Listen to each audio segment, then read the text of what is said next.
Ya, Assalamualaikum warahmatullahi wabarakatuh. Selamat pagi teman-teman semua. Ya, kali ini saya ingin menjelaskan tentang pengujian dari data sekunder gitu ya. Karena ini masih kaitannya dengan tugas proyek. Jadi ini adalah penjelasan tentang tugas proyek terakhir gitu ya. Nah, selepasnya nanti teman-teman tinggal melanjutkan dan melengkapi data dan juga laporan dari tugas proyek teman-teman masing-masing. Oke, sebentar.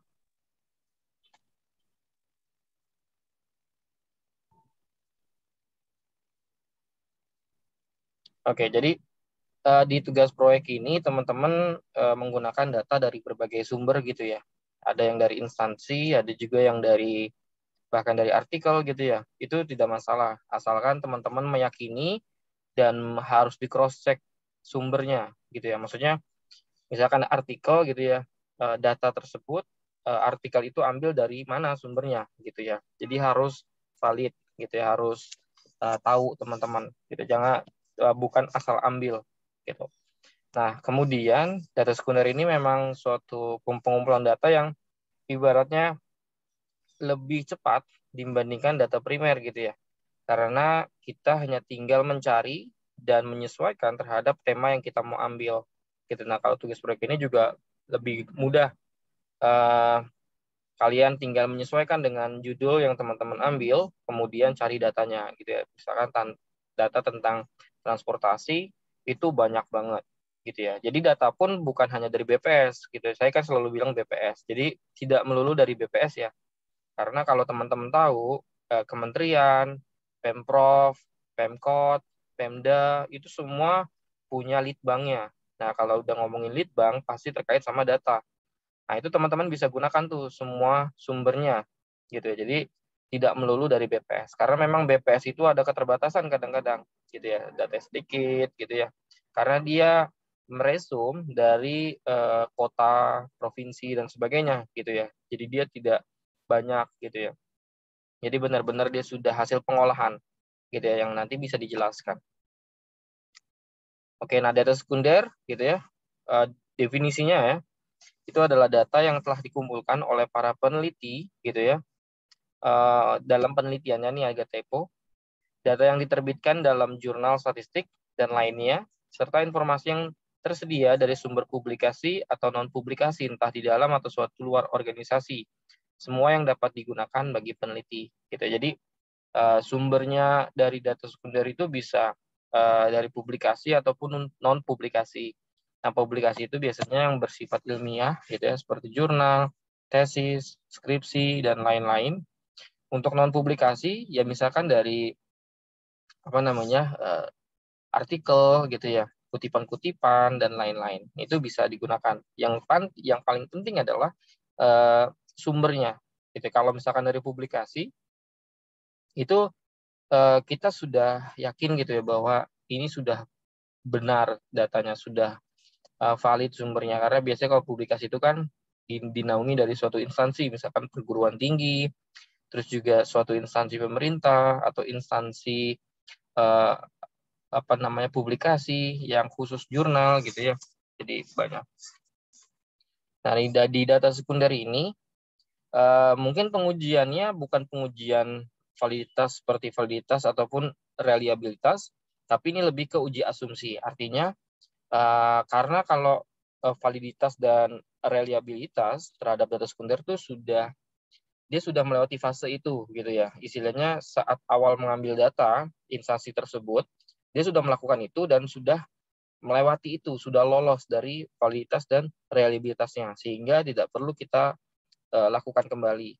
Nah, yang kita lakukan adalah uji asumsi. Nah, asumsi yang pertama adalah normalitas, kedua multikolinialitas, ketiga autokorelasi, dan keempat heteroskodestasitas gitu ya.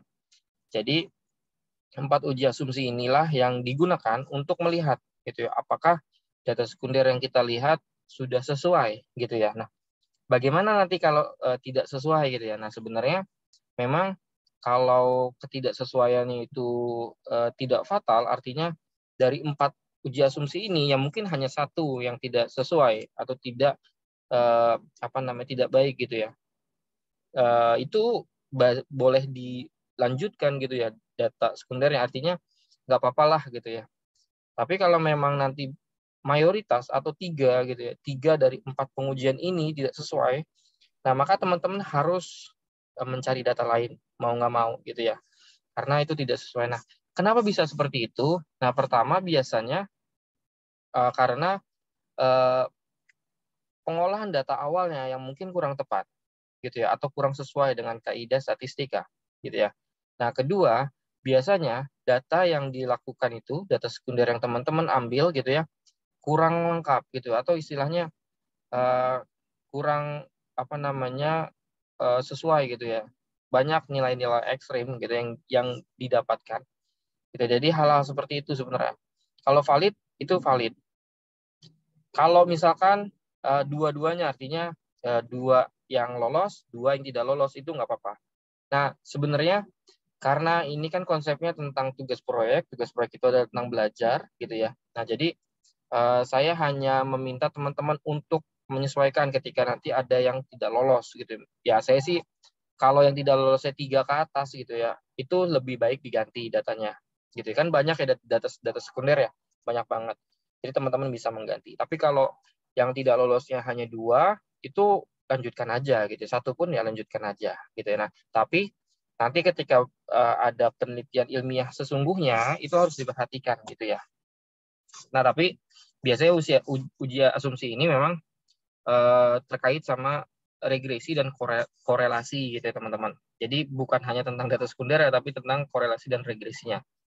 Contohnya misalkan tentang autokorelasi gitu ya. Nah, jadi kalau autokorelasi itu nanti akan berhubungan tentang persamaan regresinya seperti itu. Nah, jadi gambaran singkatnya seperti itu. Nanti untuk pengujiannya saya menggunakan SPSS gitu ya. Jadi teman-teman nanti bisa mengunduh ataupun nanti bisa coba mengeksplor dengan Excel ya. Kalau saya tidak sempat ya, mungkin belum sempat ekspor tentang Excel, tapi biasanya Excel itu cukup lengkap sih, gitu ya. Tapi memang dengan proses yang berbeda. Oke, kita next. Jadi pertama tentang uji normalitas. Nah, uji normalitas itu digunakan untuk mengukur apakah data yang diambil dari populasi berdistribusi normal atau tidak. Jadi maksudnya itu adalah kalau dulu di apa namanya ukuran penyebaran itu ada grafik yang berbentuk lonceng gitu ya. Nah, jadi kalau normalitas suatu data dikatakan berdistribusi normal itu kalau misalkan dia masih berbentuk lonceng gitu ya. Walaupun agak landai gitu ya, agak lancip, itu masih bisa dikatakan masih berdistribusi normal. Tapi misalkan dia sudah tidak berbentuk lonceng, misalkan saya gambarkan nih. Lonceng itu kan begini ya. Ini naik gitu ya. Seperti ini gitu ya. Lonceng. Misalkan dia sudah tidak atau tidak berdistribusi normal gitu, maka ini uji asumsi yang dilihat dari peneliti gitu ya. Nah, ini seperti ini misalkan. Nah, ini kan tidak berbentuk lonceng ya. Dia terlalu fokus ke tengah. Ataupun nanti bentuknya yang seperti ini, landai. Kayak gunung gitu ya. Kayak bukit. Nah, ini juga tidak berdistribusi normal gitu. Jadi apa yang akan terjadi jika dia tidak berdistribusi normal? Nah, biasanya penyebarannya atau nilai penyebarannya khususnya standar deviasi dan variansi itu tinggi gitu. Jadi dia ada rada landai gitu seperti itu.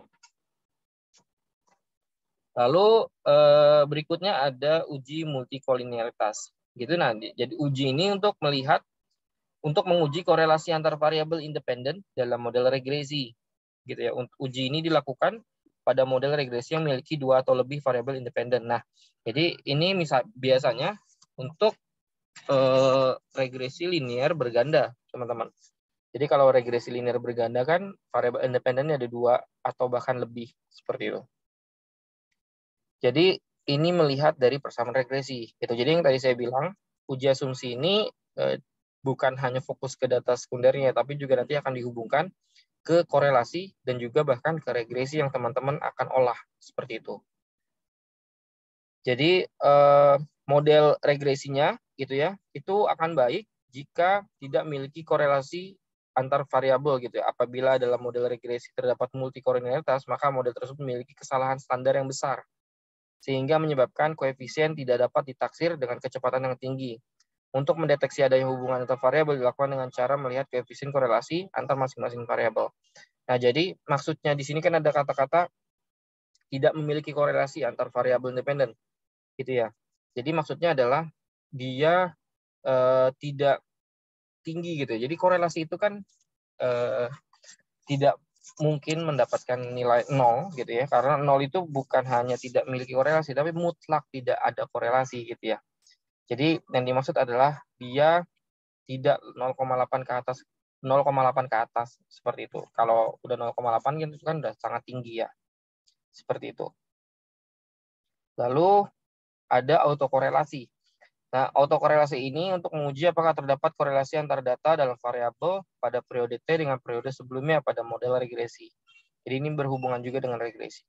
Jadi apabila terdapat korelasi, maka terdapat problem autokorelasi. Persamaan regresi yang baik adalah persamaan yang tidak memiliki masalah autokorelasi. Jadi dia akan baik kalau nilainya atau tidak memiliki autokorelasi gitu ya. Karena kalau terjadi autokorelasi, maka persamaan tersebut menjadi tidak layak dipakai untuk diprediksi. Seperti itu. Jadi korelasi yang dilihat gitu ya, kan kalau kita bahas korelasi itu nanti akan ada tinggi, terus juga rendah dan sebagainya. Nah, kalau di autokorelasi kita mau melihat apakah terdapat kasus autokorelasi dari persamaan regresinya gitu ya.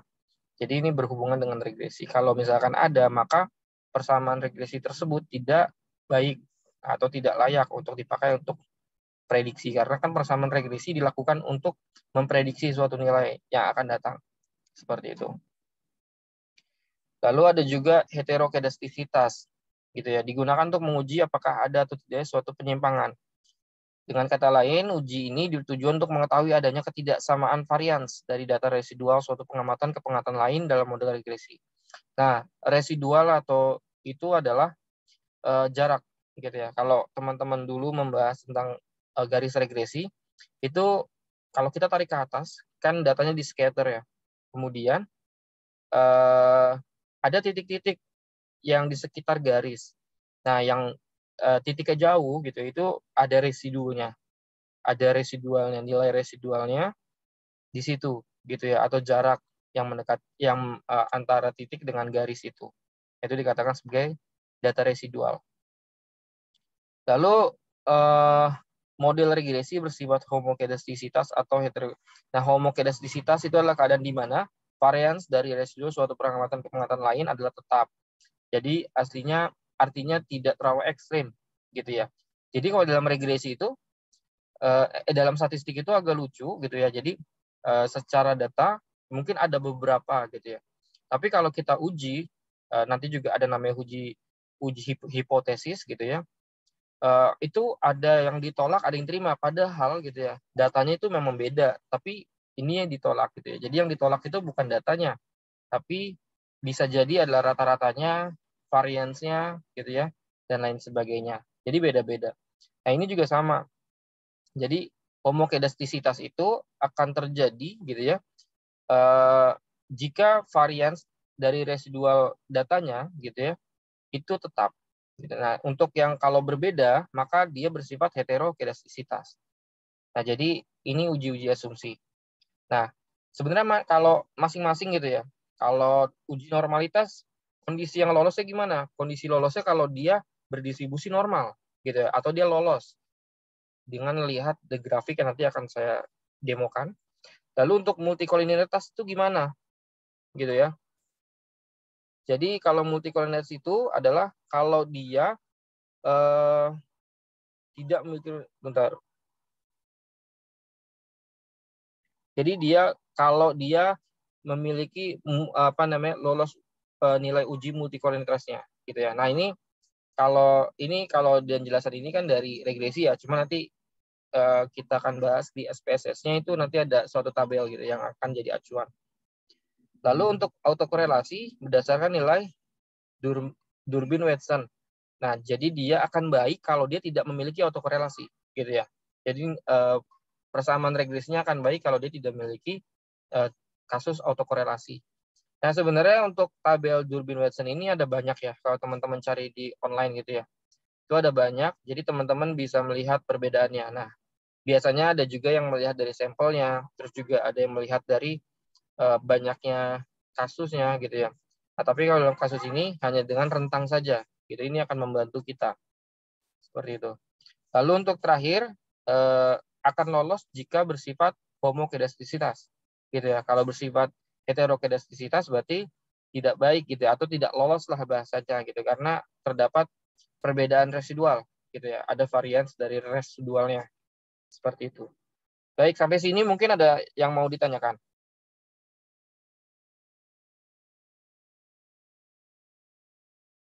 Oke, kalau nggak ada, kita lanjut. Ya, jadi selanjutnya adalah kita akan demo di SPSS. Seperti biasa, saya akan masuk dulu di Excel. Saya akan membuat data dulu secara random ya. Menggunakan range between. Pertama mungkin 80 sampai 100. Ini 80 ya benar. Saya buat 15 data. Nanti A, B ini adalah X1, X2, C-nya itu adalah Y. Lalu ini nilainya mungkin kita kecilkan 85 dengan 10-100 gitu ya. Lalu terakhir kita coba ya 255 sampai dengan 145. Oke, kemudian kita drag. Oke, jadi ada 15 data. Nah, kemudian kita fix dulu nilainya, karena kalau nggak di fix, karena kita pakai formula range between, jadi setiap aktivitas yang kita lakukan dia akan berubah terus-menerus. Seperti itu. Nah, kemudian ini nanti kita copy, masukin ke SPSS-nya. Oke. Oke, akan muncul 3 ini. Kemudian kita ganti dulu variabel name-nya di variable view. Itu ini X1, ini X2, dan ini Y. Terus desimalnya kita rubah 0 semua. Sorry. 0, 0, 0. Jadi biar nggak ada nilai koma di belakang angkanya. Seperti ini. Oke. Nah, sampai sini. Oke, sebentar. Ini ada yang tanya. Izin bertanya untuk hasil uji cobanya apakah akan dicantumkan di laporan? Iya, harus. Jadi kalau kamu menggunakan data sekunder harus dicantumkan. Jadi kan nanti outputnya ada banyak ya, tapi yang nanti dijadikan acuan itu nanti ada beberapa saja gitu. Tidak semua output yang keluar dari SPSS ini dijadikan acuan. Seperti itu. Oh iya, nanti akan saya berikan link download SPSS-nya hari ini. Moga-moga berhasil ya. Oke, nah saya lanjutkan dulu. Jadi kita pilih analyze, analyze, regression, terus linear. Seperti ini. Nah, kemudian kita masukkan itu dependennya itu adalah Y, independennya itu adalah X1 dan X2. Oke, nah kemudian kita masukkan plot. Nah, plot ini untuk membuat histogram dan juga garis regresi ya, teman-teman ya. Kita masukkan S residual ke Y, terus juga Z predict ke X. Kemudian continue, lalu oke. Oke, nah kemudian nanti akan muncul beberapa tabel, beberapa output, bukan tabel, sorry. Ini apa ini? Sebentar.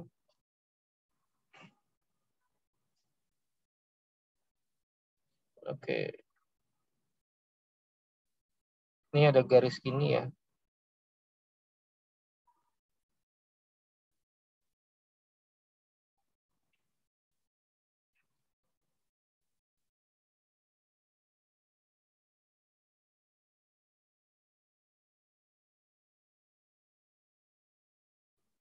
Oke, udah.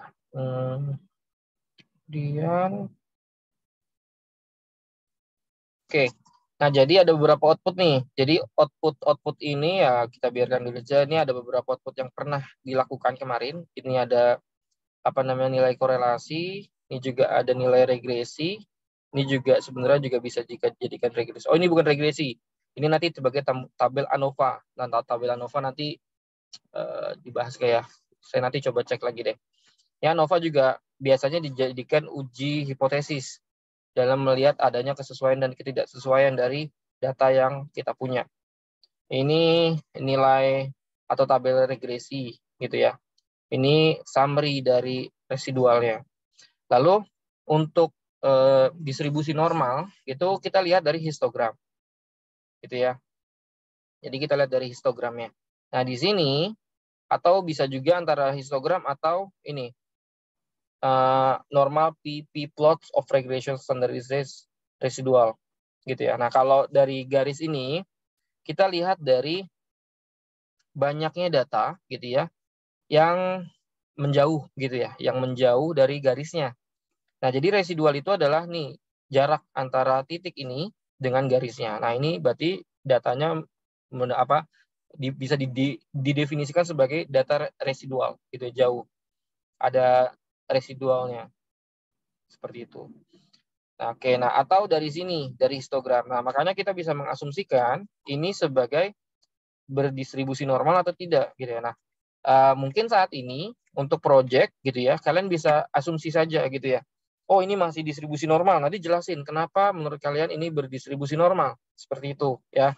Jadi sebenarnya dalam berdistribusi normal atau tidak itu nanti ada ujinya dulu, uji hipotesis gitu ya, diterima atau ditolak. Gitu ya. Tapi untuk saat ini tidak perlu sampai situ. Jadi teman-teman untuk yang tugas proyek ya, kalian hanya perlu mengasumsikan ini dikatakan berdistribusi normal atau tidak. Gitu ya. Jadi patokannya dari histogram dan dari regression standardized residual gitu ya, atau garis regresi ini. Seperti itu. Jadi dua dulu itu dulu gitu ya. Nah, itu untuk distribusi normal. Nah, kemudian itu adalah tentang heterokedastisitas. Nah, jadi untuk heterokedastisitas gitu ya, itu melihat di sini. Gitu ya.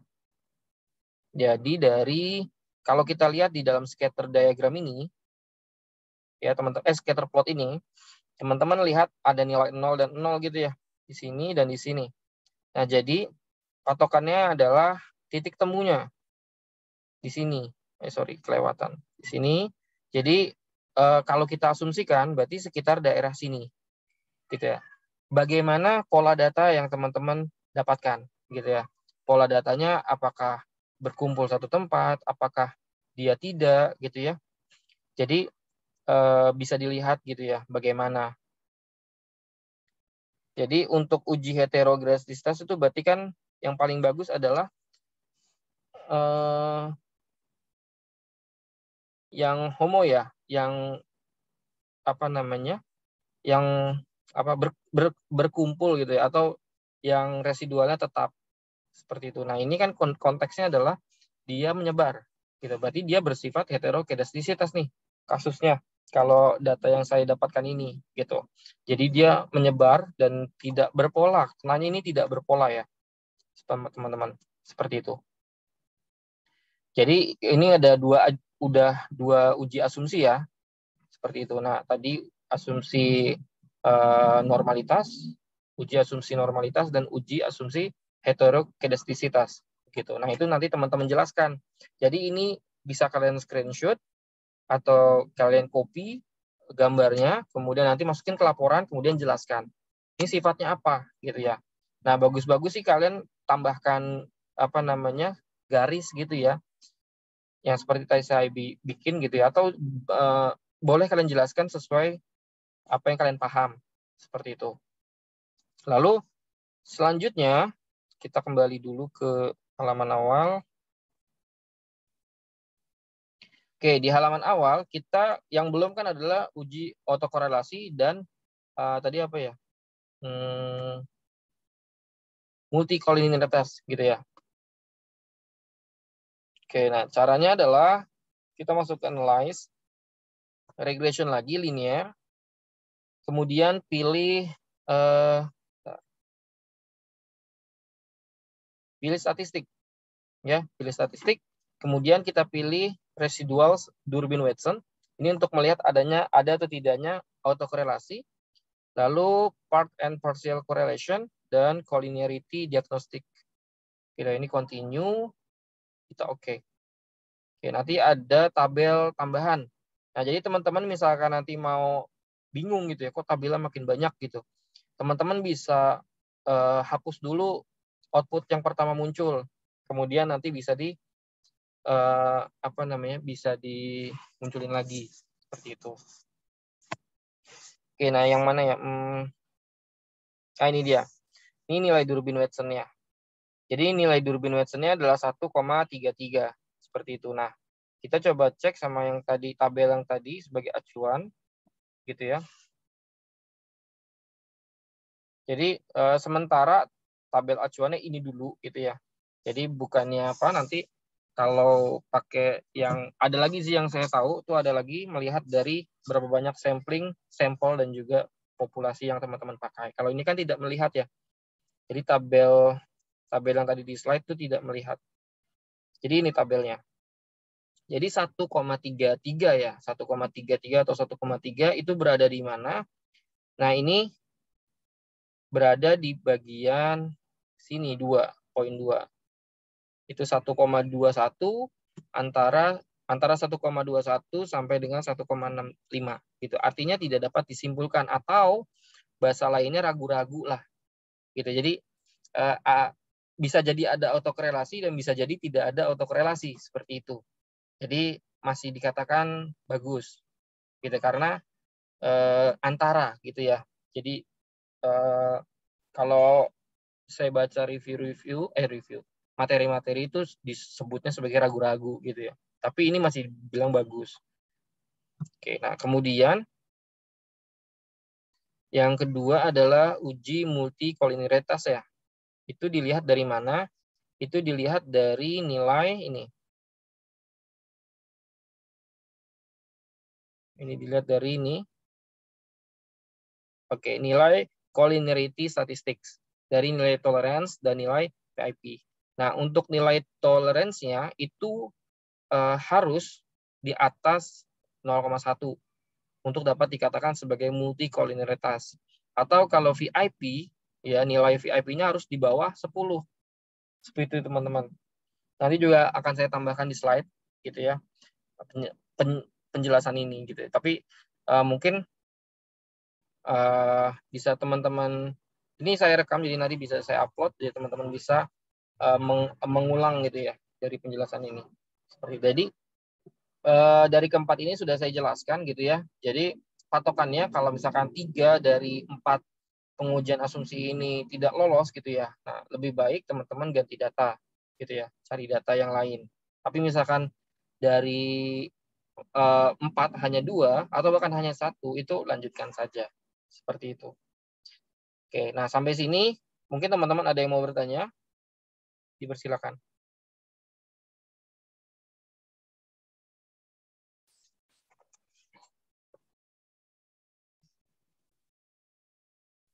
Enggak ada?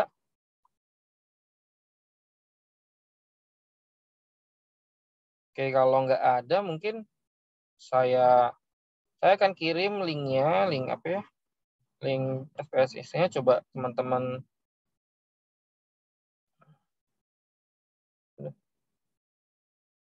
di kolom chat ya.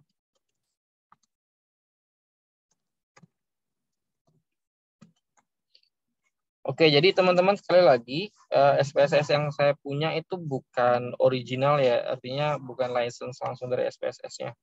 Jadi kalau teman-teman ragu untuk menggunakan, ini tidak wajib gitu ya. Jadi teman-teman tidak harus menggunakan SPSS, bisa menggunakan apa namanya Excel atau software-software lain gitu ya. Seperti itu. Lalu saya akan kirimkan link form-nya, form absensi ya.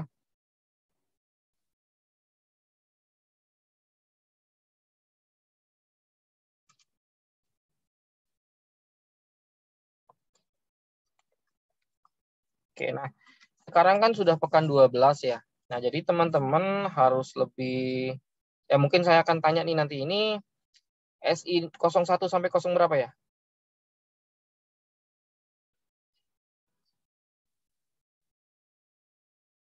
Untuk yang hari ini SI01 sampai 0 berapa ya? Kayaknya sampai 08, Pak.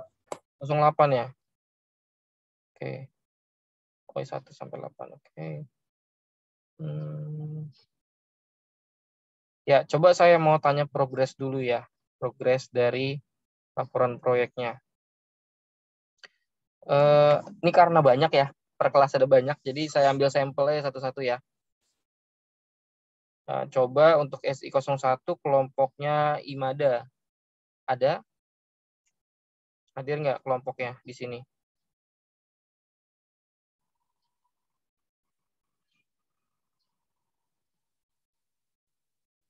IMADA ini anggotanya ada Bayu, Mike, Raffi, Sapitri, dan si Hafia.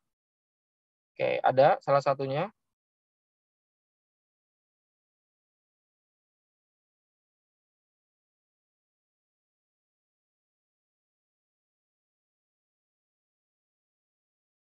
Ada? Aduh, kemana nih? Nggak ada ya? Salah satunya pun nggak ada.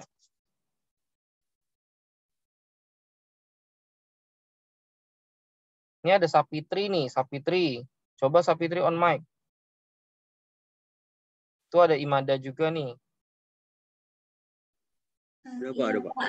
Ada. Wah, kenapa baru nyaut nih? Lagi apa kamu? Nggak lagi apa-apa Pak. Cuma lupa aja kebanyakan tugas kelompok sebentar Pak. Tugas kelompok ya? Oke.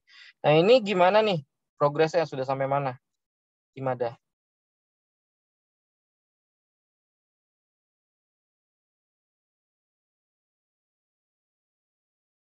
Halo. Suara saya terdengar? Boleh bantu jawab, Pak? Ya, bantu aja. Ini Pak, kan sempat nanya sama Bapak kan waktu itu Oh iya. yang tentang isi formnya kayak gimana sama variabel bebas, variabel terikatnya kan. Nah itu emang masih didiskusiin lagi sih Pak, Oke. Oh buat iya, iya. diganti topiknya itu. Ya, ya paham. Ini saya ingat. Yang kamu nanya ya? Iya Yang Pak. variabel terikatnya kan iOS dan juga Android. Ya, jadi Heeh. harus spesifik iOS-nya apa gitu kan saya bilang ya. Terus juga Iya, variabel bebasnya mahasiswa. Mahasiswa itu harusnya sebagai sampel, bukan sebagai variabel. Seperti itu. iya, iya. Ya, jadi oke deh. Itu dah. Berarti kayaknya di ini ya, dibuat ulang ya. Nah, jadi Iya, Pak. udah kurang, mungkin tinggal 3 minggu lagi nih Sapitri dan teman-teman kelompoknya. Coba harap di manage ya. Jadi saya paham mungkin dari mata kuliah lain juga ada tugas, tapi juga harus diseimbangkan. Jangan sampai mata kuliah lain dikesampingkan gitu ya. Jadi biar sama-sama imbang lah. Masa mata kuliah lain kalian maksimal, tapi di mata kuliah lainnya kalian apa adanya gitu. Jangan sampai seperti itu ya. Iya, baik Pak. Oke. Mohon maaf ya Pak. Iya, nggak apa-apa. Oke, coba deh satu orang lagi di SI01. Coba kelompoknya Wulandari. Ya, kelompok yang sebagai ketua kelompoknya Wulandari ada di sini. Anggotanya ada Abdus Salam, Dini, Maidatul, M. Hilmi, Nabila, dan Wulandari. Iya Pak, ada Pak. Oke. Ini siapa? Wulandarinya sendiri ya? Wulandari Pak. Ya, maaf. Saya lagi lihat buka laporan kamu. Bagaimana progresnya? Progresnya kita masih udah ngumpulin datanya Pak. Terus mau hitung ini sih, udah mau mulai ngitung data-datanya. Oke, nah. Mungkin nanti kita diskusiin lagi. Oke, kamu pakai data apa? Primer, sekunder? Primer. Data primer ya? Iya. Oke, nah ini variabel bebasnya berat badan dan tinggi badan. Variabel terikatnya status gizi yang telah dihitung berdasarkan berat badan tinggi badan. Oh gitu. Oke deh, coba deh dibuat. Oke, terima kasih Wulandari. Coba kita lompat ke SI02. Yang laki-laki nih, Abror. Abror SI03 ya. Jangan. Fadli, berarti Fadli Syaputra. Fadli Syaputra ada. Ini kenapa bisa?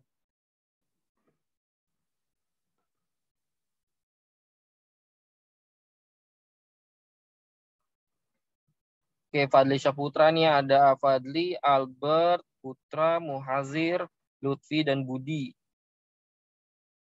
Oke, ada nggak? Nih, hadir nggak di sini?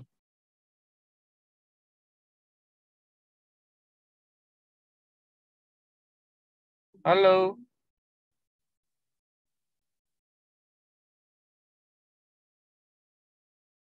Halo Fadli. Ada nggak sih?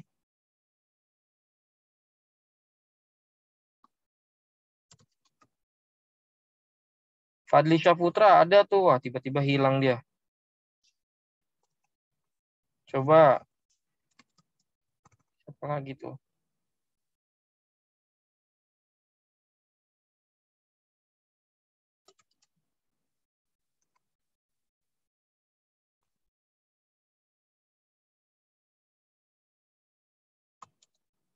Muhazir ada nih, Muhazir.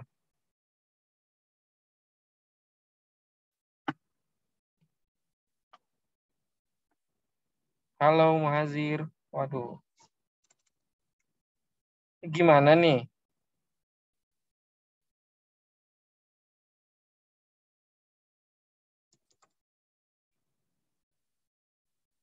Budi juga ada, Budi.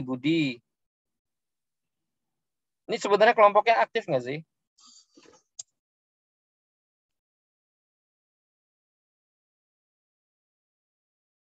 Halo.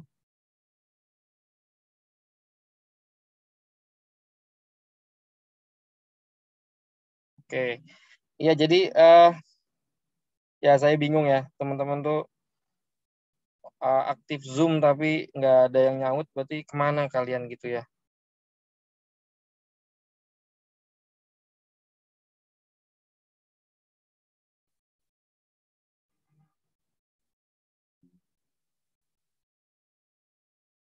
Aktif cuma banyak tugas aja, Pak. Ya, terus ya, oh berarti ya udah.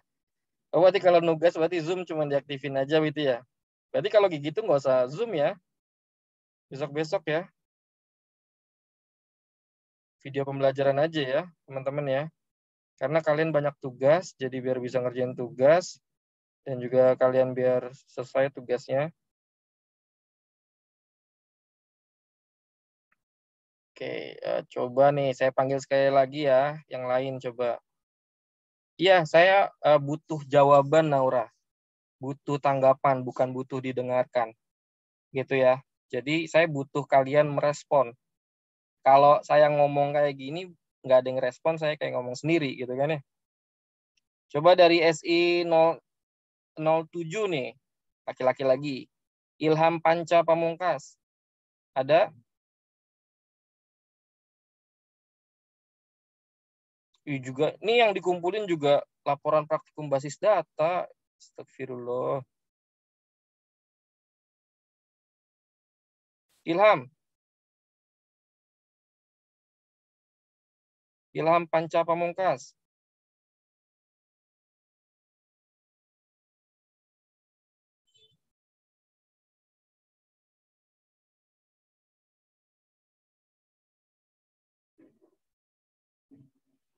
Ilham Panca Pamungkas ada?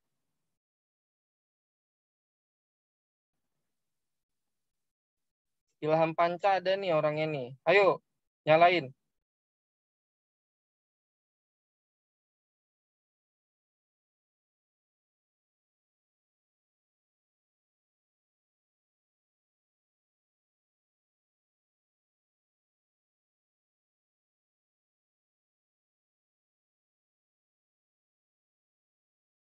Halo, Ilham Panca, mana sih?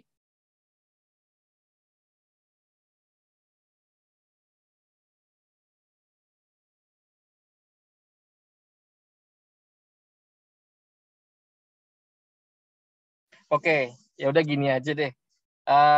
Ya mungkin nggak efektif ya kalau saya tanya dan kalian nggak jawab. Jadi coba saya kasih waktu 10 menit dari sekarang, berarti sampai 9.55 lah ya. Tolong nyalain kameranya. Absensi pekan ini saya lihat dari kamera yang zoom aktif. Nanti sampai 9.55, kalau teman-teman tidak mengaktifkan, maka saya akan delete.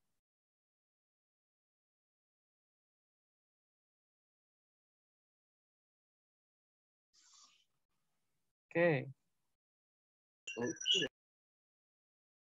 Coba yang tadi Ilham Panca nih nggak ada. Terus tadi siapa tuh?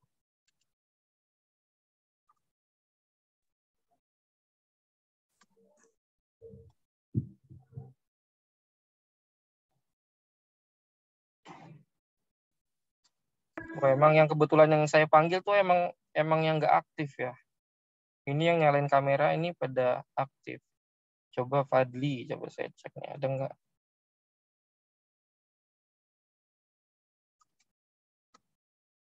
Fadli nggak ada. Albert juga nggak ada. Oke. Ya kita tunggu ya sampai 9.55. Saya mau tanya deh. Sebenarnya kalian tuh lebih prefer video pembelajaran atau Zoom sih? Sebetulnya, coba on mic aja nggak apa-apa.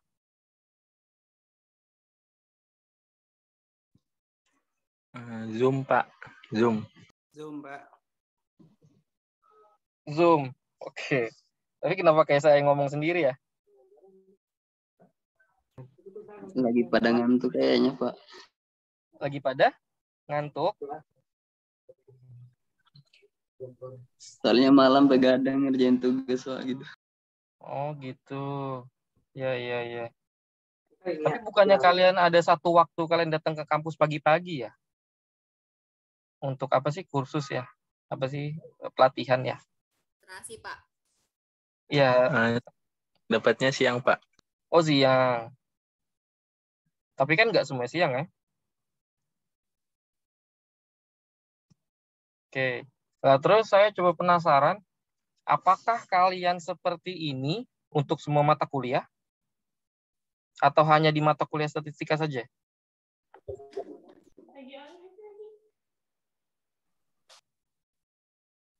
Apakah kalian seperti ini gitu ya di semua mata kuliah? Kan mata kuliah kalian di semester ini ada banyak ya, ada 5 atau 6 gitu ya.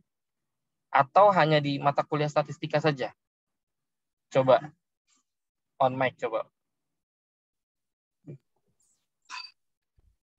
Kalau saya pribadi sih nggak, ya hampir semuanya sih Pak ya. Karena kalau untuk saya pribadi memang melihat dari penghematan kuotanya juga gitu. Karena Zoom ini kan nyedot kuotanya juga banyak gitu. Jadi kalau misalkan on video juga takutnya yang misalnya nih yang kita punya kuotanya cuman basically misalnya cuma 20 GB dalam sebulan cepat habisnya gitu Pak. Karena beberapa ada yang paketnya itu pembatasan, jadi tergantung mesin provider. Kalau saya pribadi misalkan saya smartphone gitu ya, saya smartphone itu per harinya 2,5 GB. Dan ditakutkan adalah nanti ketika misalnya Zoom, kemudian kita ingin mengakses yang lain yang misalnya juga sama seperti membutuhkan kuota yang besar, kuotanya nge-lag agak lama gitu aplikasinya. Jadi kalau saya pribadi ya lebih banyak tutup gitu Zoom-nya, karena memang di satu sisi juga menghemat kuota gitu. Oke. Terima kasih Rama penjelasannya. Baik. Ada lagi nggak sudut pandang yang lain? Boleh nggak apa-apa. Coba sudut pandang perempuan deh.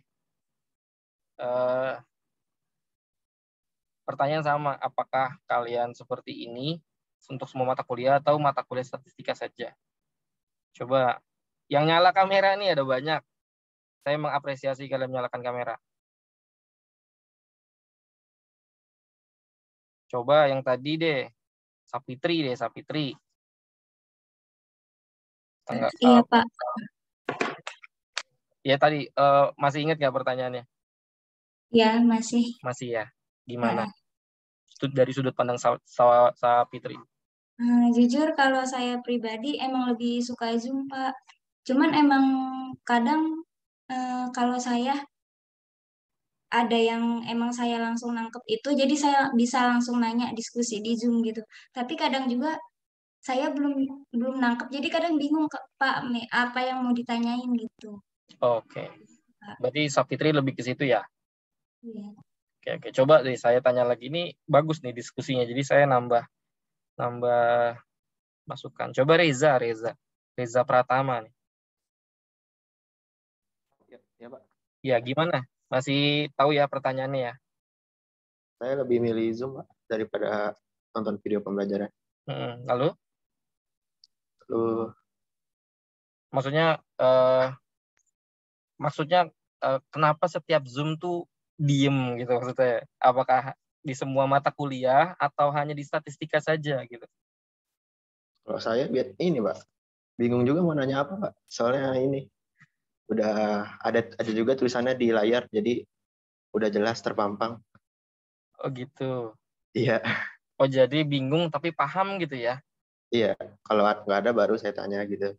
Oh gitu. Oh berarti kamu kondisinya nggak nanya karena memang udah paham gitu ya? Iya, Pak. Oke. Coba satu lagi deh, Naura. Sebelum saya tutup, dikit lagi 9.55. Naura, coba. Ya kadang-kadang suka nggak paham gitu sih Pak, bingung mau nanya apa. Terus malu. Oh malu, kan kita nggak ketemu. Malu aja gitu muncul di. Oke. Ya, oke. Baik-baik. Jadi gini teman-teman, saya paham. Karena kenapa saya tidak mewajibkan kameranya aktif. Gitu kan, dari kemarin-kemarin ya udah nggak apa-apa. Tapi apakah kalau kalian on mic itu mempengaruhi kuota? Seharusnya enggak ya. Yang mempengaruhi kuota tuh kalau kameranya nyala, betul nggak? Kalau on cam. Makanya saya ketika ngajar di berbagai tempat tuh nggak apa-apa, nggak usah on cam. Gitu ya. Karena ya saya paham kalau on cam itu akan lebih banyak memakan kuota daripada on mic. On mic coba Rama. On mic itu lebih makan kuota nggak Rama? Kalau menurut saya sih selama masih pembebasan mah insya Allah nggak terlalu, Pak. Iya, karena konteksnya hanya on mic ya. Kalau on cam ya mungkin akan lebih banyak karena ada visual yang dimunculkan oleh Zoom ya, yang menyedot lebih banyak kuota dari teman-teman. Nah, maksud saya ini teman-teman semua, kenapa sekarang saya suruh nyalakan gitu? Ini bukan besok suruh nyalakan, enggak. Saya pengen tahu kalian ada nggak sih gitu ya? Saya penasaran aja. Kalian ada nggak sih atau jangan-jangan pikiran jahat saya tuh kalian nyalain, tapi kalian sedang melakukan apa gitu ya? Tidur, main, atau sambil main game di samping. Dengerin ya. Tapi kan fokusnya ke game itu beda kasus ya. Jadi apa itu ibarat masuk kuping kiri, keluar kuping kiri. Gitu. Itu nggak masuk sama sekali teman-teman karena fokusnya kan nggak ada. Beda kasus ya kalau kalian sambil ngerjain tugas. Kalau ngerjain tugas itu masih relate dengan pelajaran. Jadi saya yakin optionnya bisa dua, masuk kuping kiri disimpan, atau masuk kuping kiri keluar kuping kanan gitu karena fokusnya juga lagi yang lain gitu. Jadi maksud saya kalau teman-teman begitu juga ke dosen lain, ya saya pribadi sebenarnya rada tersinggung gitu ya kalau teman-teman nggak ada yang komen. Kalau ada yang nanya gitu ya. Saya tanya, apakah ada yang tanya? Kalau nggak ngerti, bilang aja, belum Pak, karena belum ngerti. Atau, enggak Pak, karena saya sudah paham. Kan bisa gitu ya. Dijawab, maksud saya gitu loh. Jadi, yang moga-moga kalau sama dosen lain juga, kalau bisa seperti itu gitu. Maksudnya, ada yang nanya, coba dijawab. Saya tidak mewajibkan on cam. Gitu ya. Jadi, kenapa sekarang on cam? Saya cuma mau lihat, ini sebenarnya orangnya ada nggak sih? Gitu ya, saya panggil beberapa nama khususnya yang laki-laki ya. Tadi ada beberapa nama tuh kayak Fadli, terus juga Albert, terus juga tadi ada siapa lagi tuh saya lupa. Gitu ya. Nggak ada sama sekali yang nyaut dan kelompoknya pun nggak ada sama sekali yang nyaut. Gitu loh. Jadi maksud saya kuota saya juga sama, teman-teman. Saya pakai kuota pribadi. Untuk NF saya tidak diakomodir kuota. Gitu. Jadi selama ngajar saya pakai kuota pribadi. Jadi dan saya selalu on cam gitu. Kalau teman-teman kan mungkin tidak on cam gitu ya. Jadi lebih banyak gitu. Jadi secara kuota kita sama-sama rugi kuota gitu ya. Tapi emang konteksnya kan lagi online Gitu. Jadi saya hanya berharap teman-teman coba aktif on cam saja kalau memang saatnya on cam. On mic gitu ya. Memang saatnya on mic. Itu mau bilang nggak ngerti Pak, belum tahu Pak, sudah Pak, ngomong aja balas gitu ya. Jadi membuat si pembicara itu terkesan dihargai gitu teman-teman ya. Jadi mungkin Zoom berikutnya saya harap ini diperbaiki gitu ya. Nanti kalau saya tanya atau dosen tanya terkait apapun, dijawab. Nggak usah nungguin 1 orang 2 orang gitu, nggak usah malu, nggak apa-apa. Toh secara personal kita belum kenal teman-teman, ya nggak? Jadi saya nggak kenal nih Sapitri tinggal di mana gitu kan, lulusan apa saya nggak tahu. Kalau di kelas itu pasti saya hafalin. Kalau saya selama di NF, kalau misalkan tanya kakak kelas, saya berusaha untuk menghafal setiap mahasiswa saya dari kebiasaannya yang paling umum gitu ya, dari gaya jalannya itu saya tahu gitu.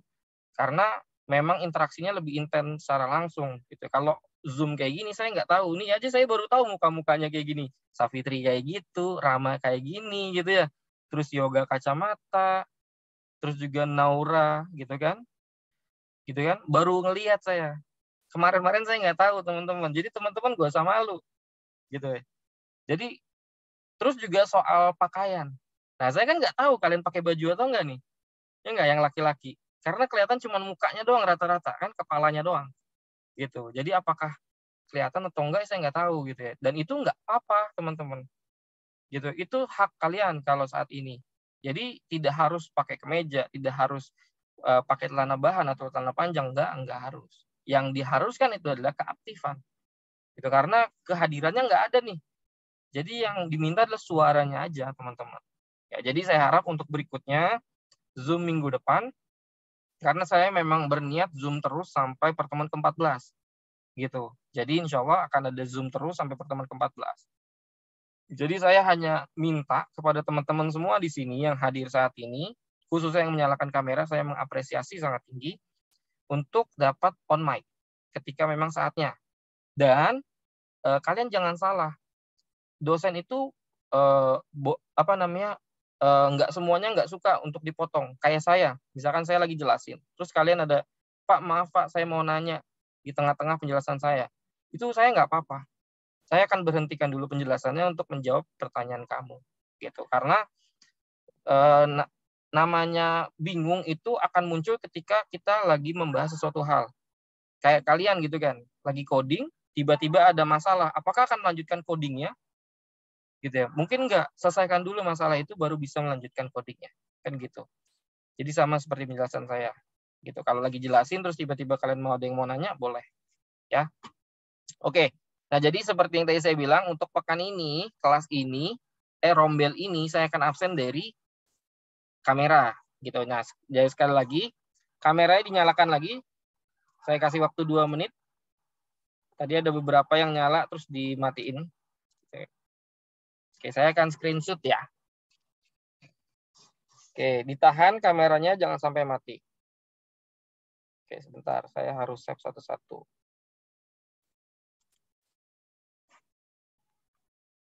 Oke, halaman 1.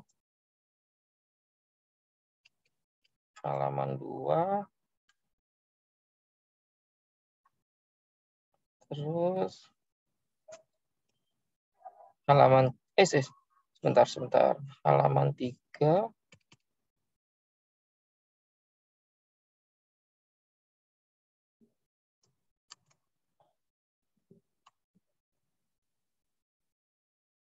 Halaman 4.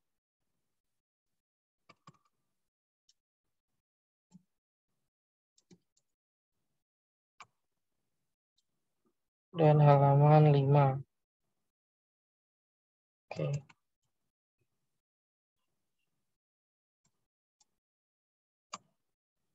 Oke. Oke, nah emang bener ya, yang tadi saya panggil ternyata emang kebetulan orangnya emang nggak aktif ya. Ini Ilham Panca dari sampai sekarang tuh nggak aktif-aktif. Oke, gitu dulu. Terima kasih teman-teman ya. Semoga dapat bermanfaat apa yang saya jelaskan dan dapat membantu teman-teman dalam menjalankan tugas proyek. Nah, Saya harap teman-teman dapat menyeimbangkan porsi tugas ya dengan mata kuliah lain. Jangan sampai ada tumpang tindih gitu, artinya ada ketidakseimbangan. Misalkan mata kuliah lain kalian serius sekali, tapi di mata kuliah ini misalkan nggak apa-apa lah, santai aja gitu ya. Jangan ya, seperti itu. Ya, terima kasih atas perhatiannya. Sampai jumpa di pekan depan. Assalamualaikum warahmatullahi wabarakatuh. Jadi untuk kelas kalian pekan ini bukan pakai form ya. Jadi yang sudah ngisi form nanti akan saya delete ya. Jadi melihat dari screenshot yang tadi saya sudah lakukan. Seperti itu. Terima kasih semuanya. Makasih, Pak. Terima kasih, Pak. Terima kasih, Pak. Juga, Pak.